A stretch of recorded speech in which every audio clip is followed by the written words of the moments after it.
Corona के नए variant Omicron को लेकर विश्व स्वास्थ्य संगठन ने साफ तौर पर कहा है, डरने की बात नहीं है, चिंता की बात नहीं है, लेकिन यह जरूर है कि जिस तरह से आप कोरोना काल में मास्क और दूसरे कोविड प्रोटोकॉल बिहेवियर का पालन कर रहे थे, वो करना जरूरी है। इन सब के बीच आपको बता दें कि दिल्ली प्रदेश कांग्रेस कमेटी के अध्यक्ष अनिल चौधरी ने साफ तौर पर दिल्ली सरकार से मांग की है ताकि इस नए वेरिएंट को लेकर के जो तहकीकात है न केवल वो बढ़ाई जाए बल्कि आमतौर पर दूसरी चीजें भी की जाएं।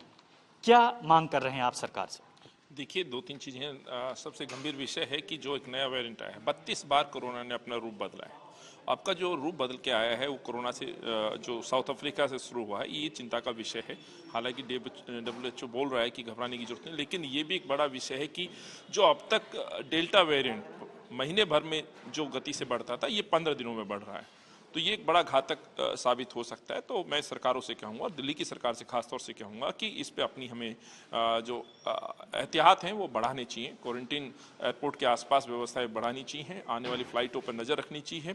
और ख़ासतौर से जो वेरिएंट का हम पता करते हैं, देसी भाषा में मैं ये कहूँ कि लैब्स के दौरान जब कोरोना को हम टेस्ट करते हैं, किस वेरिएंट किस रूप में कोरोना डेवलप हो रहा है, वो जांच भी बढ़ानी चाहिए। जीनोम सीक्वेंसिंग की बात। जी बिल्कुल, जीनोम सीक्वेंसिंग की मैं बात कर रहा हूँ। टेक्निकल वर्ड है, लेकिन जो सच्चाई है लैब्स के अंदर वो व्यवस्था बढ़नी चाहिए। कोरोना के बदलते स्वरूप पे जरूर सरकारों को नजर रखनी चाहिए। दूसरा है कि कोरोना से जो मौतें हुई हैं, देश की राजधानी है दिल्ली, इस राजधानी ने बहुत बुरा झेला है कोरोना को। और मैं कहना चाहता हूँ, तमाम ऐसी रिपोर्ट्स हैं जिसमें कहा गया है कि शायद ही कोई राजधानी होगी जिसमें कोविड दिल्ली से ज़्यादा फैला हो।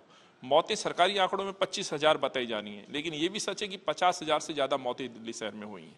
कई बार ये कंप्लेंट आती है कि भाई नॉन कोविड में दर्शा दिया गया, उसमें डायरेक्शन आती है सुप्रीम कोर्ट, और कोर्ट ने आदेश दिए कि भाई इसको आप इस तरह से ना देखें। अभी मांग क्या करेंगे सरकार? हमने ये अरविंद को चिट्ठी लिखी है, हमने 25 तारीख को चिट्ठी लिया। आज हमने इसलिए उनसे आपके माध्यम से भी आवाज़ पहुँचा रहे हैं कि प्लीज़ ये जो मौतें दिल्ली में हुई हैं, जो लगभग आप स्वीकार करते हैं कि 25,000 से आप 50,000 की आपने घोषणा की, उसमें भी बहुत सारी कमी और खामियां हैं जो हमारे पास सूचनाएं आ रही हैं।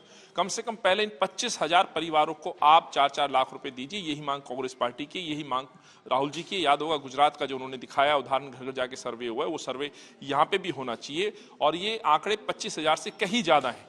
तो ये जो कम से कम 25,000 है, DDMA की गाइडलाइंस के अनुसार जो आप कहते हैं, दावा करते हैं, वैसे ही इस एक एक्ट के अनुसार भी 25% सरकार को देना है, 75% केंद्र सरकार को देना है। तो कम से कम जो अरविंद कहते हैं आम आदमी चिल्लाते, तो आम आदमी को राहत दे। कम से कम अपना 25% का जो शेयर है, एडवर्टाइजमेंट पे 465 करोड़ का बजट आप खर्च करते, तो कम से कम 25% अपना तो शेयर लोगों को दीजिए। और यही मांग हम देश के प्रधानमंत्री मोदी जी से कहेंगे कि हर व्यक्ति को जिसके घर में मौत हुई है उसको 4 लाख का कम से कम एक सहायता राशि दी जाए। ठीक है, साफ तौर पर जो मौतें हुई हैं उसको लेकर कम से कम 4 लाख रुपए दिए जाए। इन सबकी जी न केवल क्वारंटीन की व्यवस्था की जाए, साथ ही साथ जो टेस्टिंग है वो भी बढ़ाई जाए।